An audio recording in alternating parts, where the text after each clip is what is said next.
Hello guys, welcome back to my channel. ഇന്ന് നമുക്ക് എൻ്റെ ഗാർഡനിൽ നിന്ന് തന്നെ കുറച്ച് പീച്ചിങ്ങ നമുക്ക് കിട്ടിയിട്ടുണ്ട്. ഇപ്പം ഇത് ഞാൻ എങ്ങനെയാണ് തോരൻ വെക്കുന്നതെന്ന് നിങ്ങളെയും കൂടെ കാണിച്ചു തരാം കേട്ടോ. ഞാൻ പീച്ചിങ്ങ തോരൻ വെക്കുമ്പോൾ ഇതിൻ്റെ പുറത്തുള്ള ഈ തൊലി ഭാഗം ഉണ്ടല്ലോ, അതെല്ലാം ഞാൻ കട്ട് ചെയ്ത് ക്ലീൻ ചെയ്ത് കളയാറുണ്ട്. കാരണം എനിക്കതൊരു കയ്പ്പ് ഫീൽ ചെയ്യാറുണ്ട്, അത് ഞാൻ എടുക്കുന്നില്ല. അങ്ങനെ നമ്മളെല്ലാം ക്ലീൻ ചെയ്ത് എടുത്തിട്ടുണ്ട്. ഇനി ഇത് നമ്മളൊന്ന് നന്നായിട്ട് അരിഞ്ഞെടുക്കണം കേട്ടോ.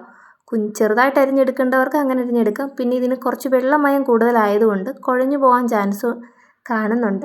ആ ഒരു ഇത് വെച്ചാണ് ഞാനിങ്ങനെ അരിഞ്ഞെടുക്കുന്നത് കേട്ടോ. കുറച്ച് വലുപ്പത്തിൽ അരിഞ്ഞെടുക്കുന്നതായിരിക്കും നല്ലത്.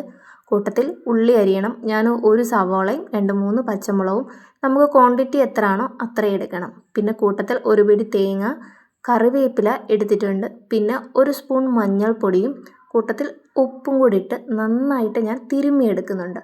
എനിക്ക് ഇതാണ് എളുപ്പം. കാരണം ഇതിലൊരു വെള്ളമയം കൂടുതലായതുകൊണ്ട് നമ്മൾ തിരുമ്മി ഇങ്ങനെ തട്ടിപ്പൊത്തി വെക്കുക എന്ന് പറയും നമ്മുടെ നാട്ടിൽ. നമ്മൾ നന്നായിട്ട് തിരുമ്മിയിട്ട് കുറച്ച് നേരം റെസ്റ്റ് ചെയ്യാൻ വെക്കുന്നതിനാട്ടോ അങ്ങനെ പറയുന്നത്. അങ്ങനെ കുറച്ച് നേരം നമ്മൾ റെസ്റ്റ് ചെയ്യാൻ വെക്കണം. ഒരുപാട് സമയമൊന്നും വേണ്ട, ഏകദേശം 1-2 മിനിറ്റ് കഴിയുമ്പോഴത്തേക്കും നമുക്ക് അടുപ്പിൽ വെക്കാവുന്നതേ ഉള്ളൂ.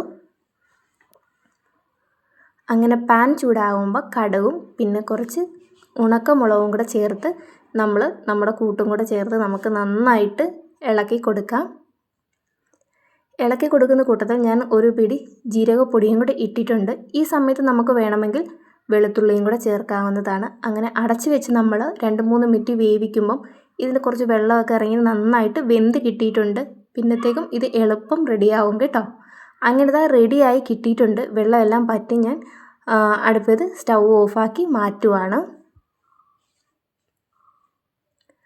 അങ്ങനെ നേരെ നമ്മൾ സെർവിങ് ബൗളിലോട്ട് നമ്മുടെ ഈ കുഞ്ഞു തോരൻ നമ്മൾ മാറ്റി വെക്കുക കേട്ടോ. അപ്പം നിങ്ങളും ഇതുപോലെ പീച്ചിങ്ങ കിട്ടുവാണെങ്കിൽ ഇങ്ങനെ ഒന്ന് ട്രൈ ചെയ്ത് നോക്ക്. നല്ല അടിപൊളി തോരനാട്ടോ പീച്ചിങ്ങ. നമുക്ക് എപ്പോഴും പീച്ചിങ്ങ എടുക്കുമ്പോൾ നമ്മൾ പിഞ്ച് പീച്ചിങ്ങ എടുക്കാൻ ശ്രമിക്കുക. കട്ടിയുള്ളത് എടുക്കുകയാണെങ്കിൽ നമ്മുടെ തോരനും കറികളൊക്കെ ഫ്ലോപ്പ് ആവുന്നതായിരിക്കും. പിഞ്ച് പീച്ചിങ്ങയ്ക്കായിരിക്കും ഏറ്റവും അടിപൊളി. അപ്പോൾ ഇത്രയേ ഉള്ളൂ. Bye bye. Please subscribe and support me.